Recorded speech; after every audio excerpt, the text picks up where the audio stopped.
Om Namah Shivaya. Once again coming back with Amarnath Astro YouTube channel. நம்ம ஏற்கனவே முன்னாடி பதிவில் ராகு தசா பலன்களை எப்படி கணிக்கிறது அப்படின்றத பார்த்துருக்கோம். பகுதி 1.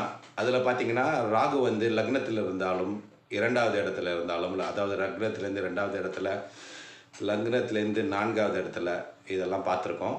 ஏன்னா 3, 6, 10, 11 இருந்தால் நார்மலாகவே பாவ கிரகங்கள் நன்றாக இருக்கும்ன்றது பொதுவான கருத்து. அது எல்லாருக்கும் ஒத்து வருமா அப்படின்றது வேறு விஷயம்.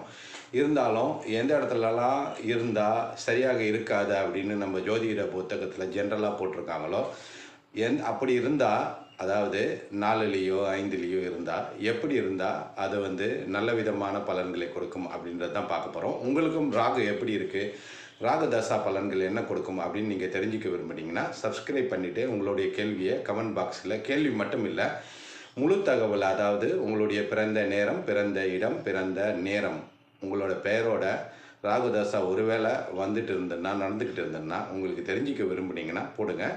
இல்லை நீங்களே பார்த்துக்கிறதுனாலும் இந்த பதிவுகள் மூலமாக நீங்கள் இப்போ பார்த்துக்கலாம்.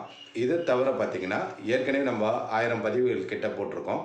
இந்த பதிவுகள் மூலமாக ஜோதிடம் எப்படி நீங்கள் பார்க்குறதுன்றது ஜென்ரலாக உங்களுக்கு ஜோதிட நாலேஜ் இருக்கும். எப்படி ப்ரிடிக்ஷன் எடுக்கிறது அப்படின்றத நீங்கள் பழைய வீடியோவில் சப்ஸ்கிரைப் பண்ணிவிட்டு பார்த்தீங்கன்னா உங்களுக்கு எப்படியான ப்ரிடிக்ஷன் கிடைக்கும், உங்களுக்கு தெரிஞ்சவங்களுக்குலாம் எப்படி ப்ரிடிக்ஷன் இருக்கும் அப்படின்றத நீங்களே கற்றுக்கலாம்.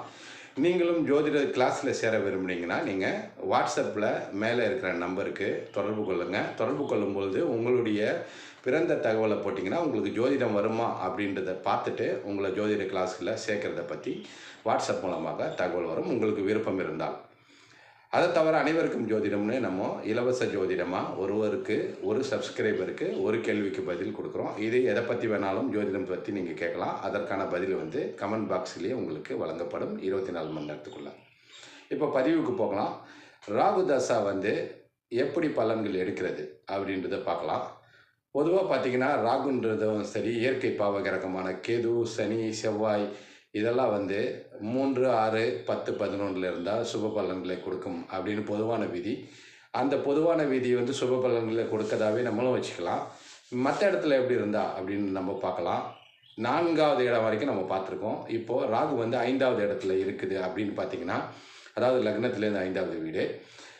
பொதுவாக 5ல் இருந்ததுன்னா குழந்தை பாக்கியம் கிடைக்காது, குழந்தை பிறக்கிறது டிலே ஆகும், அவங்க ஷேர் மார்க்கெட்டில் லாஸ் ஆவாங்க, லவ் சக்ஸஸ் ஆகாது, இளைய சமுதாயம் ஒருவேளை அவங்களுக்கு யங் ஏஜாக இருந்தால் சக்ஸஸ் ஆகாது அப்படின்றது பொதுவான ப்ரெடிக்ஷன் இருக்குது. இப்போ ஒரு உதாரணத்துக்கு ஒரு கன்னி லக்னம் எடுத்துக்கலாம். கன்னி லக்னத்துக்கு 5ல் ராகு மகரத்தில் இருக்குதுன்னு வச்சுக்கோங்க.